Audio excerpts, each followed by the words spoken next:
بسم اللہ الرحمن الرحیم اللہم صلی علی سیدنا و مولانا محمد بارک وسلم صلاۃ و سلاما علیک یا رسول اللہ صلی اللہ تعالی علیہ وآلہ وسلم۔ پچھلے دنوں تفسیر قرآن کے سلسلے میں ایک بات گزری کہ جب موسیٰ علیہ السلام نے قوم کے سامنے کتاب پیش کیا تو قوم نے گھبرا کر اس کو ماننے سے انکار کر دیا۔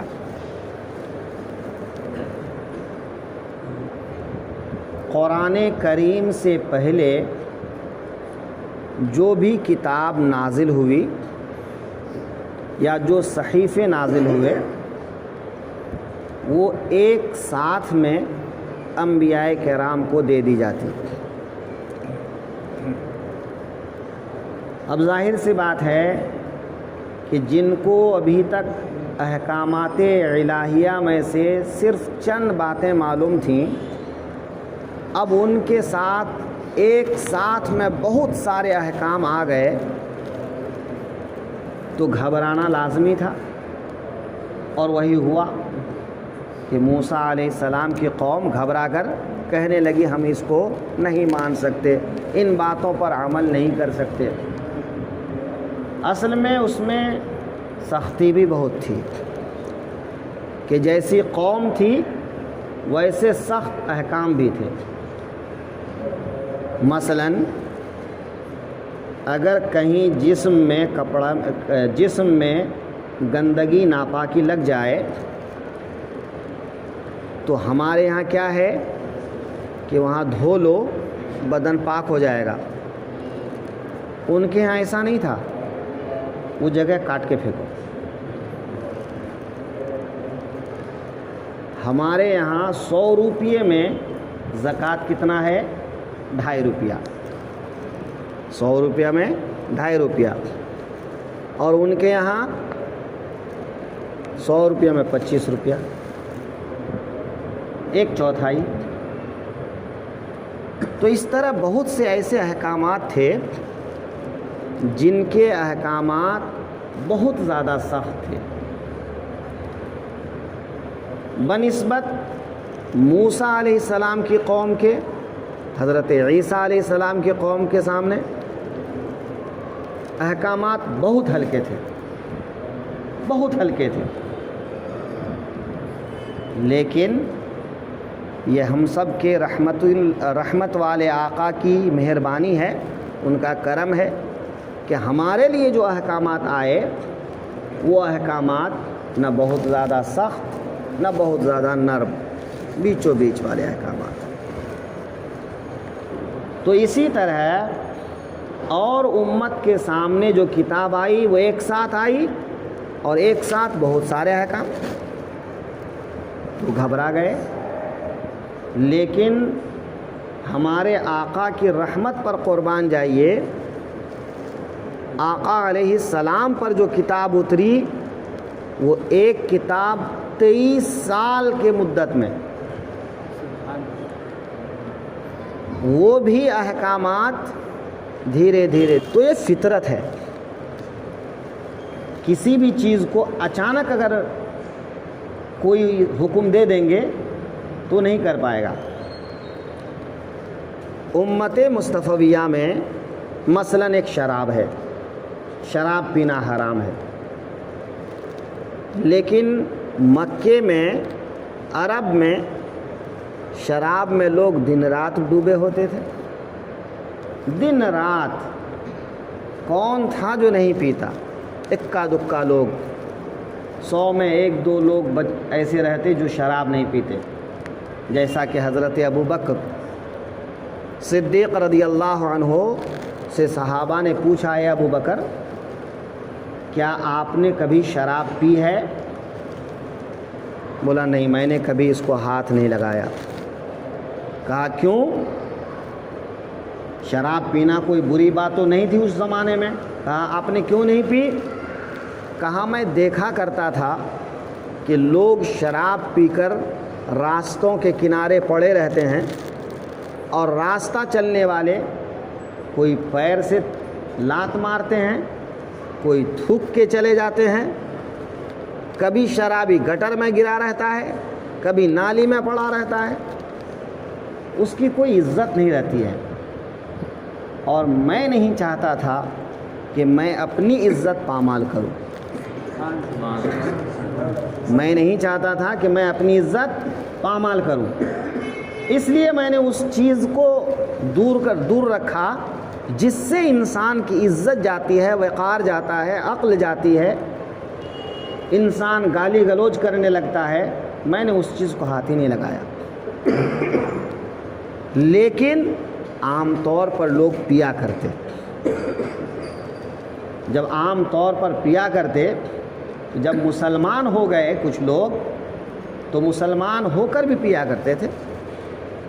مسلمان تو ہو گئے، ایمان تو لے آئے، لیکن پھر بھی پیا کرتے تھے۔ اب جو ہے جب پیا کرتے تھے تو نماز کا تو حکم تھا، اور نماز بھی پڑھتے تھے، اور اسی حالت میں جو ہے نماز پڑھتے تھے۔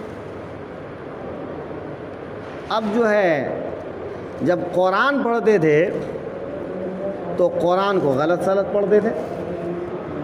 قل یا ایھا الکافرون لا اعبد ما تعبدون، لا کو چھوڑ دیتے، اعبد ما تعبدون۔ اب دیکھیے کہ معنی کتنا بگڑ گیا۔ میں اس کی پرستش نہیں کروں گا جس کی پرستش تم لوگ کرتے ہو، اور جب لا کو چھوڑ دیں گے تو میں اس کی پرستش کروں گا جس کی پرستش تم لوگ کرتے ہو۔ تو اسلام تو بت پرستی سے روکتا ہے، اور نمازی بت پرستی کا اقرار کر رہا ہے۔ تو اب جب ایسے حالات ہوئے تو اللہ تعالیٰ کا حکم آیا، لا تقربوا الصلاۃ وانتم سکارا، اے لوگو نماز شروع مت کرو، نماز کے قریب مت جاؤ جب نشے کی حالت میں رہو۔ اب نماز تو پڑھنا تھا، تو اب ہر وقت جو ہے جو نشے میں رہتے تھے، نماز سے کچھ پہلے وہ شراب پینا بند کر دیے کہ بھئی نماز کا وقت ہو رہا ہے، نماز پڑھنا ہے، تو شراب نہیں پیتے۔ اب ہوش و حواس کی حالت میں نماز پڑھنے لگے۔ دن میں 5 نمازیں، تو 5 وقت وہ ہوش و حواس میں رہنے لگے۔ تو جو آدمی ہمیشہ اپنا ہوش کھوئے ہوئے رہتا تھا، اب وہ ہوش ٹھکانے پر رکھ کر وقت گزارنے لگا۔ عادت تھوڑی کم ہوئی، دھیرے دھیرے جو ہے عادت چھوٹنے لگی۔ جب دیکھا کہ نہیں اب جو ہے لوگ 50% تو کم کر دیے ہیں، تب حکم دیا انما الخمر والمیسر۔ اس آیت میں اللہ تعالیٰ نے شراب کو حرام قرار دے دیا۔ تو پہلے کیا کیا؟ نماز کے اوقات میں چھڑایا، پھر جا کر کے جب عادت بن گئی کچھ افاقہ کی حالت میں رہنے کی، شراب چھوڑنے کی، تو کہا کہ مکمل چھوڑ دو۔ تو آپ بتائیے کہ اگر یہی حکم پہلے دن ہی دے دیا جاتا، لوگ گھبرا جاتے۔ تو یہ ہمارے آقا کی رحمت ہے۔ جب حضور صلی اللہ علیہ وسلم مدینے میں گئے تو مدینے کے یہودیوں کو دیکھا کہ وہ روزہ رکھتے ہیں عاشورہ کے دن۔ پوچھا عاشورہ کے دن کیوں روزہ رکھتے ہو؟ کہا اس دن فرعون والوں سے ہم کو نجات ملی تھی، اس لیے ہم حضرت موسیٰ کی سنت پر عمل کرتے ہوئے عاشورہ کے دن روزہ رکھتے ہیں۔ تو حضور نے فرمایا تب تو حضرت موسیٰ کی سنت پر عمل کرنے کے ہم زیادہ حقدار ہیں، ہم زیادہ حقدار ہیں، اس لیے کہ ہم تو ان کو بھی نبی مانتے ہیں۔ نہیں، تم لوگ اگرچہ نبی نہیں مانتے ہو آخری نبی کو، تم لوگ نہیں مانتے ہو عیسیٰ علیہ السلام کو، کہ یہودی عیسیٰ علیہ السلام کو نہیں مانتے تھے، عیسائی حضرت موسیٰ کو نہیں مانتے تھے، لیکن ایک مسلمان سارے انبیاء کو مانتے ہیں، ہے نا، تو سارے نبیوں کو مانتا ہے، تو سارے نبیوں کی سنت پر عمل کرنے کا حق بھی زیادہ رکھتا ہے۔ تو حضور عاشورہ کے دن کا روزہ رکھنے لگے، مسلمان بھی رکھنے لگے، تو عاشورہ کا روزہ بطور فرض رکھنے لگے۔ دھیرے دھیرے دھیرے دھیرے لوگوں کو روزہ رکھنے کی ایک ہیبٹ ہو گئی، عادت ہو گئی۔ اللہ تعالیٰ نے جو ہے دوسری ہجری میں، ہجرت کے دوسرے سال روزے کے احکام نازل فرما دیے۔ اب سال میں 1 مہینہ روزہ رکھو، تو احکامات دھیرے دھیرے آئے، اور جیسے جیسے احکامات آتے رہے لوگ اس کو یاد کرتے رہے اور عمل میں اپناتے رہے، تو یہ آسانی ہو گئی۔ لیکن حضرت موسیٰ پوری تورات لے کر آئے اور پڑھ کے سنا دیا، اب بولے ہم سے تو نہ ہوگا، ہم نہیں کر سکیں گے اتنا۔ تو اللہ تعالیٰ نے کیا کہا کہ پہلے تو بہت کتاب مانگتے تھے، اب کہتے ہو کہ نہیں ہوگا عمل، تو طور پہاڑ کو ان کے سر پہ کہ یا تو ماننے کا اقرار کرو یا پھر دب کے مر جاؤ، قصہ ختم ہو جائے، ہے نا۔ تو سب نے اقرار کیا۔ اگر اقرار نہ کرتے، نافرمانی کر دیتے، تو کس کا کیا بگڑتا؟ لیکن اللہ تعالیٰ نے ان کے دلوں میں یہ بات ڈال دی، نافرمانی مت کرو، مان لو، وہ مان لیے۔ تو ان کے دل میں جو یہ نرمی پیدا ہوئی، توبہ کی توفیق پیدا ہوئی، یہ بھی اللہ کا فضل ہے کہ انسان کو توبہ کی توفیق مل جائے، نیک عمل کی توفیق مل جائے، برے عمل کو چھوڑنے کی توفیق مل جائے، یہ بھی اللہ تعالیٰ کا فضل و احسان ہے۔ حدیث پاک میں ہے، ایک آدمی جب ایک نیکی کرتا ہے تو اس کے دل میں ایک صاف روشن نقطہ پیدا ہوتا ہے، پھر جب دوسری نیکی کرتا ہے تو نقطہ بڑا ہوتا ہے، تیسری کرتا ہے اور بڑا کرتا ہے، بڑا ہو جاتا ہے۔ جب وہ نیکی میں لگ جاتا ہے، نیکی میں اپنا دن رات گزار دیتا ہے، تو وہ سفیدی، وہ نورانیت بڑھتے بڑھتے بڑھتے بڑھتے پورے دل کو چھا لیتا ہے۔ اب اس کا دل روشن ہو جاتا ہے، اور جب دل روشن ہو جاتا ہے تو اب وہ بے چین رہتا ہے، کب اذان ہوگی، کب مسجد جائیں گے، کب رمضان آئے گا، کب روزہ رکھیں گے، کب زکوٰۃ دینے کا سال پورا ہوگا کہ ہم زکوٰۃ دیں گے۔ تو اب نیکی کی ان کے اندر تڑپ پیدا ہو جاتی ہے، بغیر نیکی کے وہ رہ نہیں پاتا ہے۔ اور جب اس کے برعکس آدمی گناہ کرتا ہے تو ایک کالا دھبا پیدا ہوتا ہے، کالا نقطہ پیدا ہوتا ہے دل میں۔ اگر وہ اس گناہ سے توبہ کر لیا اور نیکی کر لیا، وہ نقطہ دھل جاتا ہے، اور اگر نیکی نہیں کیا، توبہ نہیں کیا، دوسرا گناہ کر لیا، وہ نقطہ اور بڑا ہوتا ہے، دوسرا، تیسرا، چوتھا ایسا گناہ کرتا گیا، وہ سیاہی پھیلتی گئی۔ جب گناہ کرتے کرتے کرتے کرتے وہ ایک دم گناہ میں ڈوب گیا تو پورا دل اس سیاہ ہو کر چھا جاتا ہے، سیاہی میں بن جاتا ہے۔ پھر ایک دن ایسا آتا ہے کہ اللہ تعالیٰ اس کے دل کا منہ پلٹ دیتا ہے، جیسے مٹکے کو ایسا پلٹ کے رکھیے تو دل کو اوندھا کر دیتا ہے، اور جب دل کو اوندھا کر دیتا ہے تو پھر اسے توبہ کی توفیق نہیں ملتی ہے۔ اس لیے کئی لوگ ایسے ہوتے ہیں، ان کو آپ 1000 نصیحت کرو، کچھ نہیں فرق پڑے گا، کچھ نہیں سنے گا۔ وہ آپ کہتے رہو، وہ آپ کا یا تو مذاق اڑائے گا یا کچھ بھی جو ہے کر کے جو نکل جائے گا۔ تو ایسے لوگوں کو سمجھ جانا چاہیے کہ دل کالا ہو چکا ہے، اوندھا ہو چکا ہے، پھر وہ توبہ نہیں کرے گا۔ تو توبہ کی توفیق مل جانا یہ بھی اللہ کی طرف سے فضل و احسان ہے۔ جب بندے مومن نیکی پر نیکی، نیکی پر نیکی، نیکی پر نیکی کرتا ہے اور اس کا دل روشن ہو جاتا ہے، تو ایسے لوگوں کو اللہ تعالیٰ ایسی قدرت اور طاقت عطا کر دیتا ہے کہ وہ حالات کو دیکھ کر آگے پیچھے دائیں بائیں کی چیزوں کو سمجھ لیتا ہے اور وہ پہلے سے آگاہ کر دیتا ہے۔ حدیث پاک میں ہے اتقوا فراست المؤمنین فإنہ ینظر بنور اللہ، مومن کی فراست سے ڈرو، مومن کی سمجھداری سے ڈرو، اس کی عقل سے ڈرو، کیونکہ وہ اللہ کی فراست سے دیکھتا ہے، اللہ کی فراست سے وہ دیکھتا ہے۔ یعنی اب اللہ تعالیٰ اس کے اندر ایسی طاقت پیدا کر دیتا ہے کہ وہ سامنے والے کو دیکھ کر کہہ دیتا ہے یہ آدمی کیسا ہے، اس کے دل میں کیا چل رہا ہے۔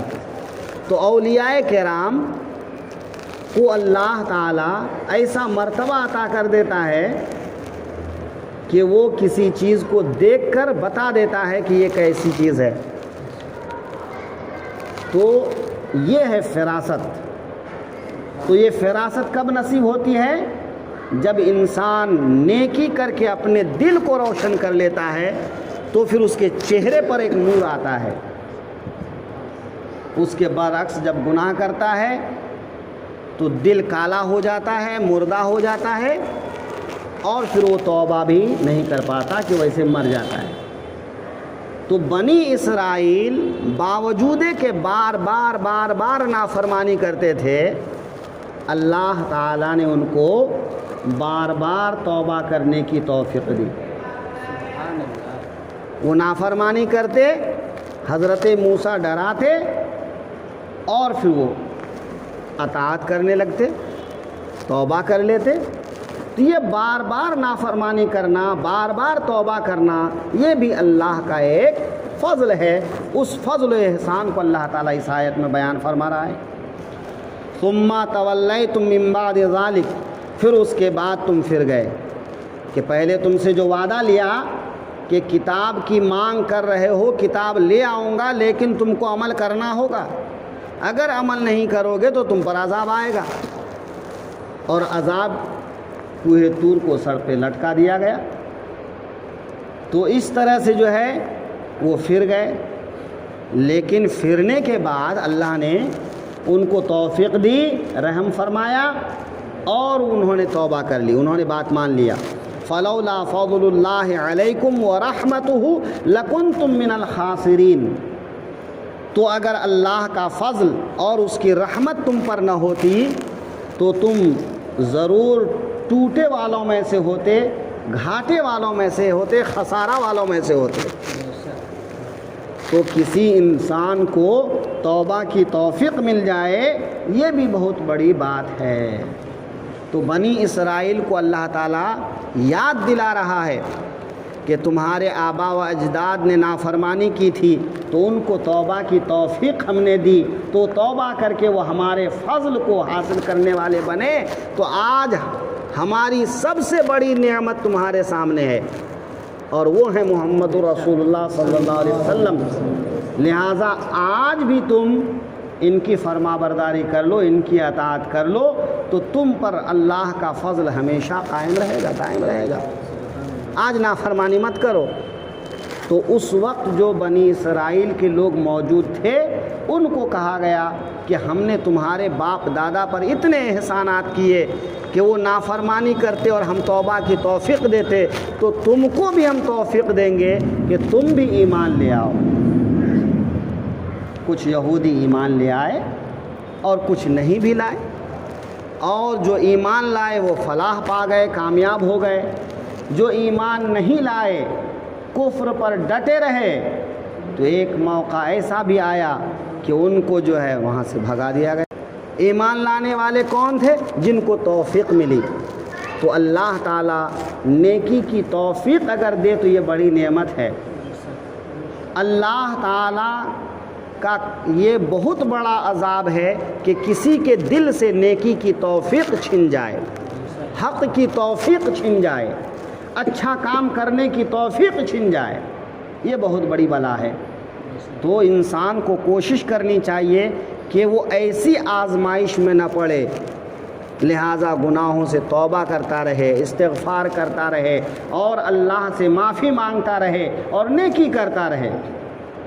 ہمارے آقا صلی اللہ علیہ وسلم باوجود کہ معصوم ہیں، اللہ نے ان کو گناہوں سے محفوظ رکھنے کی ذمہ داری خود لے رکھی ہے کہ ان سے کبھی کبیرہ گناہ نہیں ہوگا، صغیرہ بھی وہ جان بوجھ کر نہیں کریں گے، لیکن اس کے باوجود دن رات میں کم سے کم 70 مرتبہ استغفار کرتے۔